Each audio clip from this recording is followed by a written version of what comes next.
Will Jimmy Butler be taking his talents to San Francisco? The Warriors reportedly called about Butler this offseason, so we break down what this means for Miami on today's Locked On Heat.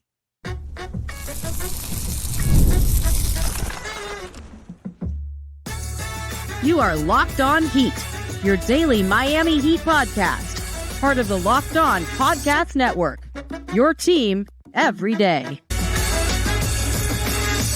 All right, welcome to Locked On Heat, your everyday podcast on the Miami Heat. Whether you're tuning in on YouTube, Odyssey, or your favorite podcast app, thanks for making Locked On Heat your first listen every day. I'm Wes Goldberg, editor at allyoucanheat.com, here with David Ramil. Both of us are credentialed Heat Media members, and the best way to support the show is to leave a 5-star rating and review on your podcast app and subscribe on YouTube. A reminder that now through September 22nd, all FanDuel customers can bet $5 and get a free 3-week trial of NFL Sunday Ticket from YouTube and YouTube TV. Visit FanDuel.com to get started. We'll talk about the latest on Rozier, Nikola Jovic's injury, and plans to unveil Dwayne Wade's statue in a minute. But let's start with this report from the Athletic's Sam Amick during a podcast with longtime Warriors reporter Tim Kawakami, during which they were talking about what comes next for the Warriors, who are trying to trade for a co-star for Steph Curry. They've been through Lauri Markkanen, Paul George. You remember, David, they even called about LeBron James, I guess, in February. There was that report from ESPN. So desperately, this team is trying to find a co-star for Steph Curry. And here's what Sam Amick said on the podcast, quote, "You need the wheels to fall off somewhere. Not free agency-wise. I'm talking trade-wise. A couple of guys who come to mind, Jimmy Butler is going to be a free agent next summer. Didn't get an extension done. The Warriors, as you know, have interest there. And I think probably made a couple of calls during the summer. That name comes to mind," end quote. David, what do you think about the Warriors' reported interest, having had called the Heat about Jimmy Butler? We talked earlier this week about Brooklyn and Jimmy's apparent fondness for the team and the city and everything else like that. But this one at least makes much more sense because this allows Jimmy to be more of a complimentary star, which is, I think, what he's aging into at this point of time in his career. Not necessarily wanting to take on the scoring load. This wouldn't be his team. He wouldn't have to carry it on a nightly basis the way he does with Miami. And he has one of the best players in NBA history in Steph Curry, who can certainly continue to fill that role. And so that allows Jimmy to kind of play off of him and be more of, again, a complimentary star player who can bring his game when he needs to, especially in the playoffs. That's always been Jimmy's MO. So that one makes a lot of sense. As far as the reported calls or not, I mean, that seems like taking it a step very far, but I understand the Warriors organization doing their due diligence and trying to figure out, it seems like things might not go so well with Jimmy Butler and the Miami Heat following this offseason and what we saw from Pat Riley and what we heard from Jimmy, and in terms of what we heard from his agent wanting a contract extension and stuff like that. So yeah, it's a move that makes a lot of sense on many levels. And I think there's been kind of rumored interest before, or at least maybe even just fan theories saying, you know what, Jimmy would be a perfect fit in Golden State. So the fact that now we're starting to get something a little bit more concrete from Amick makes a lot of sense. Sam Amick, for the record, is one of the better NBA insiders out there, right? This is not a guy who's out there for clickbait. He's not really. You and I have talked to him on this on this show. We used to do a show with him on Locked On NBA occasionally. He's as good as it gets. And so when he says that there were calls made, right? Like the Warriors made some phone calls to the Miami Heat about Jimmy Butler. I do believe that. And I also covered the Warriors, right? I have watched games with Joe Lacob. I've been out with his kids who help run that organization. I know the front office pretty well, and I do know that they are not afraid to call anybody about anybody. Right? Like, again, they called the Lakers about LeBron James, right? Like, they might have called the 1990s Chicago Bulls about Michael Jordan, right? Like, they might have tried to find an old phone and tried to make that happen. I don't know. But they will call any team about anybody just to inquire. And like you said, Jimmy Butler now seems really solid with the Miami Heat, at least for this year, the short term, right? He's not going to worry about the contract extension. He's going to basically kick the can down to next summer and figure it out next year where he can opt out and potentially become a free agent, which is still not a guarantee to happen. But like earlier in the summer, we had no idea. We had Pat Riley publicly calling him out, Jimmy Butler kind of taking some shots through the media saying, I'm going to get a max contract here or anywhere else. So of course the Warriors, and by the way, I'm sure a lot of other teams also called the Miami Heat about Jimmy Butler. So the on-court fit with the Warriors does make a lot of sense. You already drew the comparison to the Brooklyn Nets, where it's like, why are you going there? But Yeah. with the Warriors, Jimmy Butler can be the yin to Steph Curry's yang, right? Like Steph Curry, outside in, 3-point shooting, all the spacing in the world. Jimmy Butler, physical, inside out kind of game. You could see him just tossing it to Steph Curry running around the 3-point arc while Jimmy Butler's in the low post. Like that, from a basketball sense, is almost a Thriving. perfect fit. It's awesome. That's a great. I would love to see them play together. Maybe in Miami, that would be a little bit better. Not necessarily in Golden State, but that kind of player makes a lot of sense for both ways. Uh, Unlike Lauri Markkanen, Jimmy Butler is playoff tested. Unlike Paul George, Jimmy Butler is NBA Finals tested. Like for a 35-year-old Jimmy Butler, he's going to be 35 in a couple of days. 36-year-old Steph Curry, this would represent sort of a last dash attempt at a first championship for Jimmy and a fifth one for Steph Curry. And so the Warriors are desperate to make this move. They've been making calls all over the league. And I think if the Heat are substantially under 500, if it looks like the season isn't going the way that it's been planned in January, February, why wouldn't the Warriors make another phone call?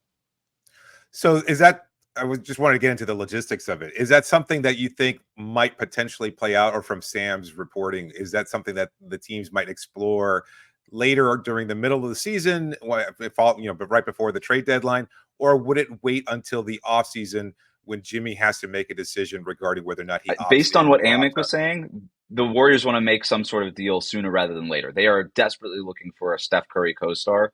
And so I think that would be something like, I think the Warriors are rooting against the Miami Heat, in other words, right? Like if the Heat are 10 games under 500, it would make sense for the Heat to explore Jimmy Butler's trade market in February, wouldn't it? Like if Sure. this is basically the only reason you're keeping them together right now is because you still think, and the Heat, by the way, do think they have a chance to win the championship this year. They think if you get a motivated Jimmy Butler, healthy Tyler Hero, full year of Terry Rozier, in his prime Bam Adebayo, internal development from all the other players on the roster, we have a chance at this thing.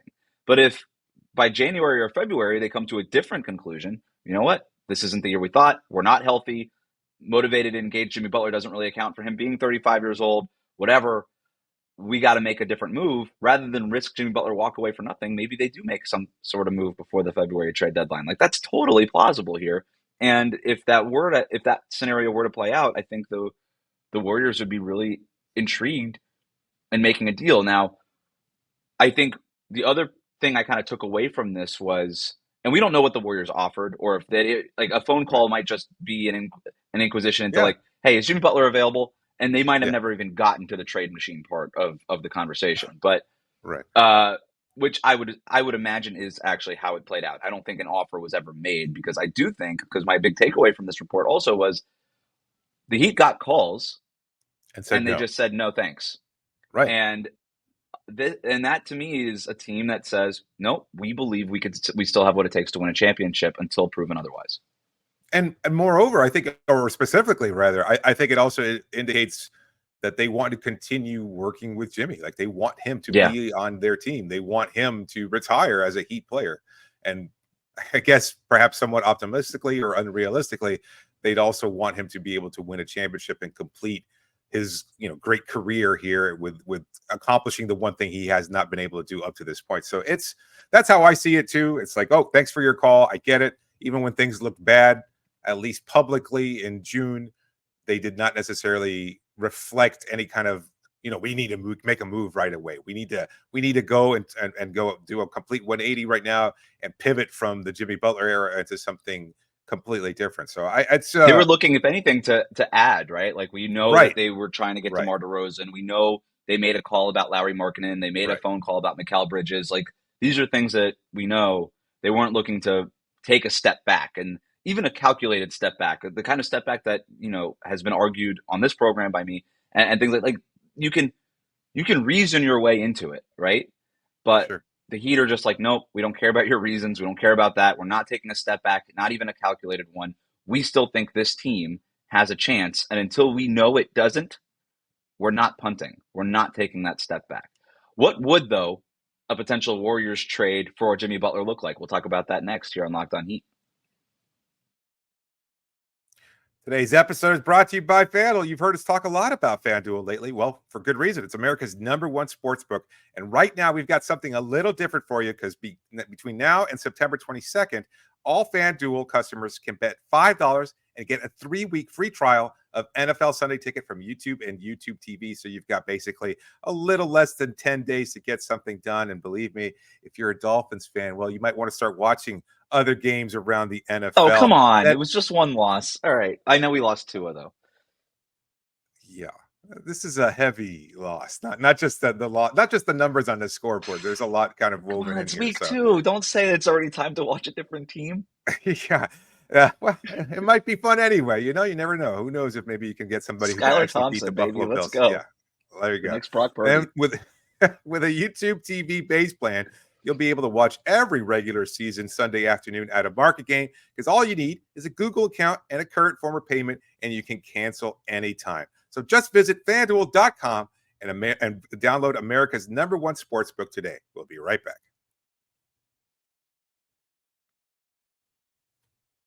Thanks again for making Locked On Heat your first listen of the day. For your second listen, enjoy the Locked On NBA podcast. There's no offseason in the NBA, and Locked On NBA provides daily basketball analysis from national and local experts in 30 minutes or less. No one keeps you as informed or entertained as Locked On NBA. It's available on YouTube and wherever you get your podcast, part of the Locked On Podcast Network, your team every day. Friday morning's episode featured me with Adam Matas over from Locked On Nuggets. We talked about the Lakers reportedly eyeing Jonas Valanciunas.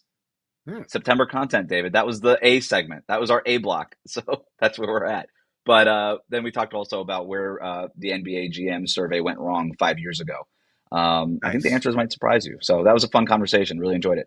But the Warriors are reportedly eyeing Jimmy Butler. So what we know about their trade pursuit of Larry Markkinen and Paul George is that they never reportedly made Brandon Podziemski or Jonathan Kuminga available. Right. So I think all those trade packages were just dead on arrival. Like, I don't know what you're offering Moses Moody in 2 future first round picks and like an Andrew Wiggins contract nobody wants. I would understand why the Jazz and Clippers weren't totally enthused by that trade package. But Jimmy Butler, as we've already discussed, he's a different cat, right? NBA Finals tested, NBA playoffs tested, playoff hero, all those things. Paul George, Hall of Fame career. Not the guy that Jimmy Butler is, right? Like, we're talking about a different cat right now.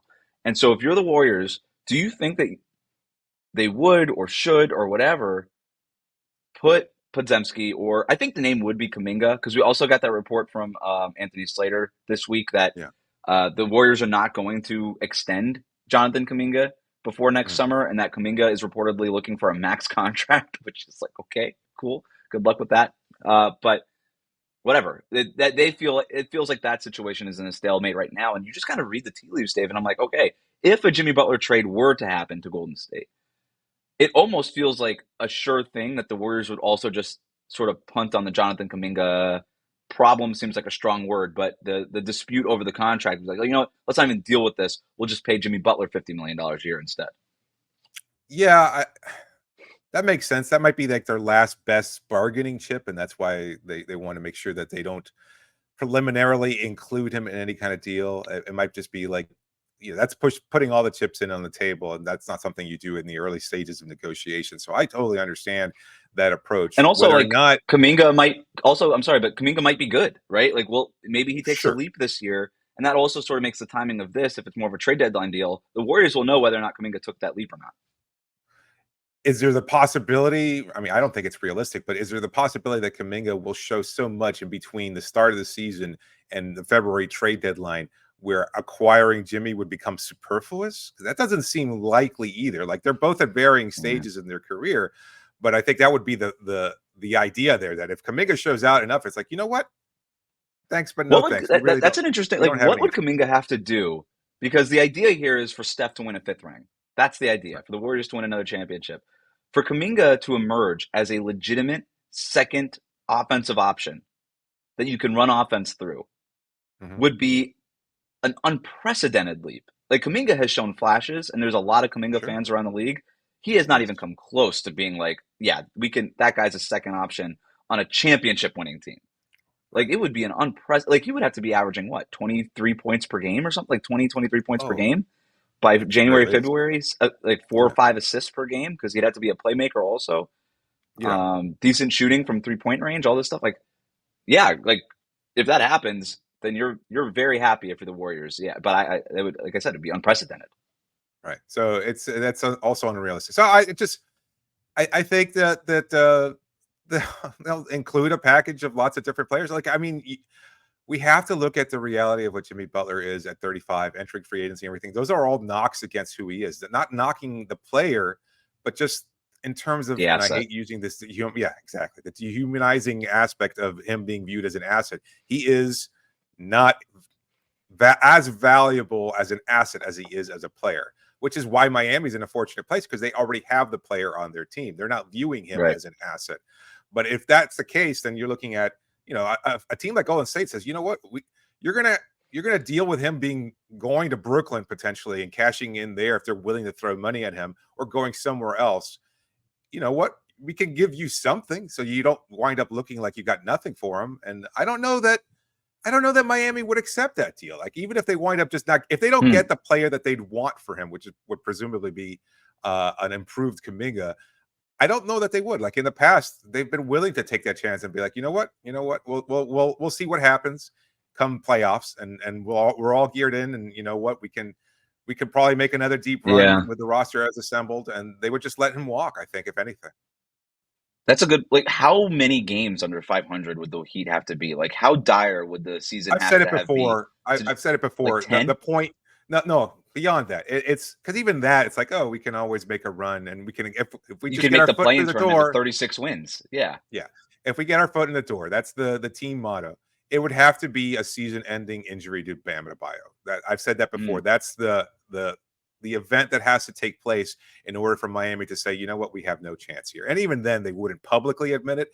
But given what Bam does, I think they would absolutely have to understand that they just don't have enough around him. So I think it's the loss of Bam. It's a great call. It's a great call. And yeah, I mean, so all that's there. But if you were the Heat, I think you would have to ask for Kuminga and Podziemski, right? And like Joe Lacob has told the media that he thinks Podziemski's a future All-Star. The parts of the organization remain very high on Jonathan Kuminga, although I don't know that anybody's high enough to give him a max extension at this point. That's the other part. If you're the Heat, you're already dealing with the Jimmy Butler contract scenario here coming up, looming. The Kuminga one is even stickier. And that says a lot because like Jimmy Butler will be 35 years old going into his age 36 season this time next year, and you're talking about giving him a long-term contract at that point. I would still rather give Jimmy Butler that contract. I would feel more comfortable doing that than giving Jonathan Kuminga his next contract if it's a max contract. We have no idea. Again, I like him just fine as a player. I have no idea if he's ever going to be a max player. And so, that whole thing the is max I almost deal rather want Podziemski, because you get at least more runway on his rookie deal. Maybe, but at the same time, like if Kuminga can continue to show out, and we've talked about this before, the need to acquire players that fit more alongside a younger window. If you're starting to make that change from Jimmy Butler into a new era of Bam Adebayo being the leader of this team, and in terms of viewing him as the focal point for a championship window, Kuminga kind of fits alongside that a little bit more effectively even than Podziemski. As much as Pods.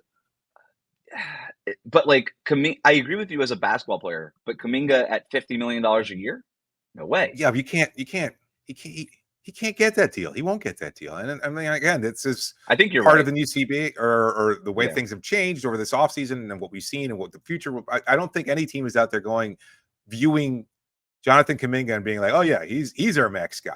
We can only have one or two max players. He'll be a restricted free agent next offseason. So you could basically say like, hey, if you can go get a max deal, find it, and we'll consider offering. We'll consider matching it. But like here's what we're willing to offer you, and maybe it's something that's closer to $30 million a year. Maybe it's shorter term for Kuminga. Hey, let's make it a 2-year deal with maybe a player option or something where I can earn my way into and then I can earn my way into a max contract with a little bit more time here. So there's ways around it. So I think if you're the Heat, you would have to get Kuminga back with understanding that we're not going to give you this extension right now. And you would ask for pods too, probably. You would probably try to get both. There's not a whole lot else on that roster that makes a lot of sense for Miami. Like, Buddy Hield. I don't know. yeah, like Buddy Hield is like a backup guard who sometimes plays, DeAnthony Melton as a guard who can help, defensively. There's like little bit parts, but you would need also a big contract to come over, and that would presumably be Andrew Wiggins, and that is not as the cap goes up, Wiggins' contract will look less worse, Worse and worse. and it won't. Yeah, but it's still a pretty hefty contract to bring back, but that's essentially what it would look like. And by the way, if the Heat ever did entertain this, they would be desperate, and so desperate times kind of call for desperate measures, and that's kind of what we'd be looking at. Anyway, let's go ahead and move on. What's up with Terry Rozier and Nikola Jovic, and will their injuries impact the Heat's decision with the starting lineup? Plus, we have a date for Dwayne Wade statue unveiling. We talk about all of that next year on Locked On Heat. Today's episode is brought to you by BetterHelp. We've talked about BetterHelp before. Look, sometimes as you get older, you'd like to continue learning things. You want to continue growing, but it's not so easy. You don't make the time to learn new things as often as you'd like, and you still want to learn, but maybe you've lost a little bit of that sense of curiosity that we had as kids. What's something you'd like to learn, whether it's playing a new instrument or taking on a new skill? Everybody wants to learn new languages so you can travel more. But guess what?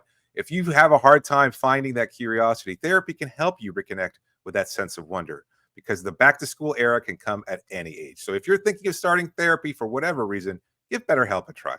It's entirely online. It's designed to be convenient, flexible, and suited to your schedule. You just fill out a brief questionnaire, and you get matched with a licensed therapist, and you can switch therapists at any time. Let's say your schedule changed. Let's say you just want a different voice or a different sounding board. Then you can just make a change, and it's no additional charge. So rediscover your sense of curiosity with BetterHelp. Visit BetterHelp.com/LockedOnNBA today, and you get 10% off your first month. That's BetterHelp, HELP.com/LockedOnNBA. We'll be right back. Thanks again for making Locked On Heat your first listen of the day. Before we get to Dwayne Wade's statue unveiling, some updates on Terry Rozier and Nikola Jovic. Both of them spoke with local beat reporters this week and had updates on their injuries. I spoke about it a little bit after the Caron Butler interview on Thursday, David, but we didn't get a chance to get your take on it. But just as a refresher for those who didn't catch that, Terry Rozier said, quote, "Where I'm at right now is just about fully cleared to play 5-on-5. So maybe he's just 2 fullies, maybe just 1. We're not sure how many fullies he's at."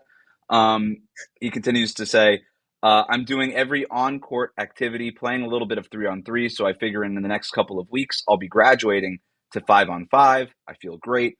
Then Nikola Jovic went and said, "I had a little fracture," talking about the injury that nearly kept him out of the Olympics. "I had a little fracture. It was not just a normal sprained ankle. It was a little fracture that I had." He says that he did have an MRI and that he is close to being 100%. I'm going to keep this open-ended for you, David. What's the more concerning? Do you have a level of concern? Because I was a little concerned when I heard some of the Terry Rozier stuff. Yeah, because I think that's a little bit of a conflict with what we heard from him at the start of the offseason when he attended the junior NBA camp or the junior Heat summer camp. And he spoke to reporters then, and he said he was good. He was healthy. He was back. He was going to be at 100%, et cetera. And now 2 months later, it's like, well, I'm not quite ready to go yet. I mean, I think I have a minimal level of concern. Maybe there was a setback, but so much of the season's success kind of hinges on Terry being the best version of himself and being fully acclimated into what the Heat are needing from him and him being able to fill that role. So it's a tough one to kind of see and wonder whether or not he's going to be available and fully healthy for training camp. As for Nico, he's young. I think the fracture is somewhat behind him. We still expect him to have a larger role this season if he can take a leap. We talked about that in a recent episode. So I'm not as concerned about Nico's injury. I think the Terry thing is kind of more just because it just feels like we have never had any clear idea of what the hell has happened with Terry Rozier, from the actual injury taking place at the end of the season to the possibility of him coming back during the playoffs. Had they extended the series against Boston to a month later saying, "I'm back, I'm fully healthy," to now 3 months later saying, "I'm not quite there yet, but I will be." So it's like, well, don't forget, I mean, Pat Riley told us in his end of season press conference that Terry Rozier just recently was no longer in a neck brace. And everybody was like, well, when was he in a neck brace? Like, that was news that he revealed. The injury was originally called a sprain, and they blamed it on like sleeping weird. And then it was no longer a sprain. And they had testing done. He had an MRI done. And then they ruled him out for the rest of the season and then kept telling us, yeah, he might be back for the playoffs. So to me, the lack of transparency around the Terry Rozier situation is what worries me the most. Because I even hear this and you're like, oh, cool, he's a couple of weeks away from playing 5-on-5. Or is he? I have no Yeah. idea. I don't know. I have no idea what to make of this injury. And that was sort of where I came down on it when I talked about it a little bit on yesterday's episode. But the lack of transparency is what worries me with Terry Rozier, where it feels like Nikola Jovic when he says, like, yeah, it's not a normal sprain. It was a little bit worse. Like, there was some ligament damage, all this stuff. I'm like, that doesn't sound great, but at least I believe him. At least I kind of know where he Right. stands. And he nearly didn't play in the Olympics, but he did. He didn't play a lot, but he was out there. And so that's a great, like, at least I saw him play basketball this summer. Whereas Terry Rozier, Yeah. he might still be in a neck brace. And I'm obviously being facetious, but like, who knows? I have no idea what to make of the whole situation. So, And I remember in terms of like, we're a month. Oh, go ahead. No, I was gonna say. I remember when Morris got hurt by Nikola Jokic, Oh, and yeah. we had that medical expert, and it's like, you never know what could happen with an injury like this. It could turn bad. It could lead to It's a very true. career. Spinal cord stuff, which obviously the neck is, you never know. Right. Right. So I mean, there could be long-term ramifications here, and you hope that's not the case for Terry's sake. But when the Heat go this offseason, and Annie Ellsberg specifically says our big move was acquiring Terry Rozier, and Terry Rozier, as good as he was, we don't know what's happening with him, if he's going to be available, et cetera. So let's be cautiously optimistic. But it's a little disheartening to hear this kind of fluctuating reporting about what's going on with him. Hopefully we know more by training camp, which is again only a few weeks away here. If he shows up at media day with a neck brace, then we know things are probably a lot worse. I'm gonna ask. I want to see him play 5-on-5 during media day. I'm like, Terry, I have no questions, but can you do a few jumping jacks for me really quick? It's like something. Just show me. An accurate case. The Heat announced on Thursday that they will unveil Dwayne Wade's statue outside Kaseya Center with a not 1, but 2-day ceremony, because you only do it big for Dwayne Wade. So on Sunday, October 27th, the Heat are going to unveil Dwayne Wade's bronze statue outside the arena during an event that's going to include some live music performances. Rick Ross, Nino Breeze, they're going to show up. The event is going to be free, open to the general public, but you're going to need a ticket for entry, and those tickets are limited. So if you want to attend this event, you got to go to the Miami Heat website and get your free ticket. But you got to get a ticket, and I would do that soon if that's something that you really want to do, because, again, the tickets are limited. Wanted to put that out there as a PSA. And then, so that's the first day, is that the Wade statue will be unveiled on a Sunday. And then on Monday, during the Miami Heat's game against the Detroit Pistons, Monday night, we're going to have a special, basically Dwayne Wade themed game night. And it's going to have video tributes, activations, halftime, and a halftime address from Dwayne Wade. I'm sure there'll be giveaways, all these kinds of things. So a 2-day event. What do you think? I think it's great. I'll just leave it at that. Because I was covering the team, and you were still in San Francisco when the Way of Wade event took place, and it was just like this 3-day affair, and excuse me, and there was so much fanfare involved, and it just feels a little over the top, because it kind of feels like you're leaning too much in the other direction, huh?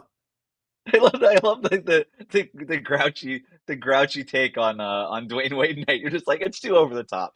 It's the greatest first statue ever for this organization. The greatest player in franchise history. Make it 5 days. Oh, Let's do a parade. Look, it's a statue unveiling. Like, shouldn't that be kind of in and of itself like the event? Like, I mean, they unveil statues like mid-season in Los Angeles for Shaq and Kobe and Dirk and stuff like that. It's like, this feels more like the Heat kind of saying, you know what, let's just find a way to make it a bigger deal and kind of just show even more publicly how much we support and love Dwayne and everything he does and everything he's meant to the organization, which is what the 3-day Way of Wade event, kind of felt like to me. I don't think Wade. What was that? That was not the Hall of Fame night. I was obviously here for that. That was last year. No. Oh, that was this year technically. But they just celebrating his company? It was, no. It was like a jersey retirement, an unveiling of the jersey banner, and an actual game where he was in. Oh, you know what? I remember this. Yeah, I remember you covering this. Yeah. No, here I'm that is over the top because it's basically nothing. But this is a statue unveiling, and you do have a good point that the statue unveiling should just be in and of itself enough. But my argument would be this. My least favorite thing is ring night. I hate ring night. You want to know why? Is because you're doing it on the game night, and it postpones the start of the game, and you get all these dumb speeches, and you get all this stuff and you get all this fanfare. And next thing you know, what should have been a 7:30 tip off, we're starting it at 8:15. And I'm like, why? I wanted to watch the basketball game. So I appreciate that we don't have all of this stuff happening before the game. It would inevitably postpone the start of a game against the Pistons. It's not like we don't need to postpone on a that Monday one. night. On a Monday night. And I'm like, no, let's get it done. Let's just get it done on Sunday, on a Sunday evening. Easy weekend stuff. We could just do that. And then on Monday, we could just do the game. And yeah, we'll have a halftime address from Dwayne Wade. That's not going to interfere with start times. That's not going to interfere with my night. Maybe the start time in the second half, but a little, not by a lot. Maybe 5-10 minutes. But it's not going to be a whole pomp and circumstance on the day of the game where you're really just sort of overtaking the game itself. And so I'm here for that. I also hope, and I'm putting this out there right now early, that Miami can actually win this game, because between Dwayne's jersey retirement and UD's jersey retirement and other events that they've had, it feels like whatever event that they've had has also coincided with a loss. And I maybe that's why they picked the Pistons game, because that feels like a winnable game. But Miami being Miami, yeah, it's like doing senior night. For college football against high school homecoming Cookman or whatever. Yeah. Just like play the local patsy. Yeah, exactly. I get it. But I think the Pistons are going to be better than a lot of people expect them to be. So this could. I mean, I know I would go into that already feeling motivated. It's like, oh, you're going to schedule this and interfere with our schedule and have Dwayne come out and do all this. Well, guess what? Oh, you think we're a walkover? That's why you did it. Like, oh yeah, right. Tobias Harris is going to have 35 points that night, 100%. I would take the over on his stat line for sure right now. I'm sure you could find that prop on FanDuel right now. All right. I'm excited for Dwayne Wade night. I'm really excited about Rick Ross showing up. I'm just excited when Rick Ross shows up to anything, though. So I'm easy. I hope not, because talk about over the top. That would be over the top. He might be there for the Pistons game, though.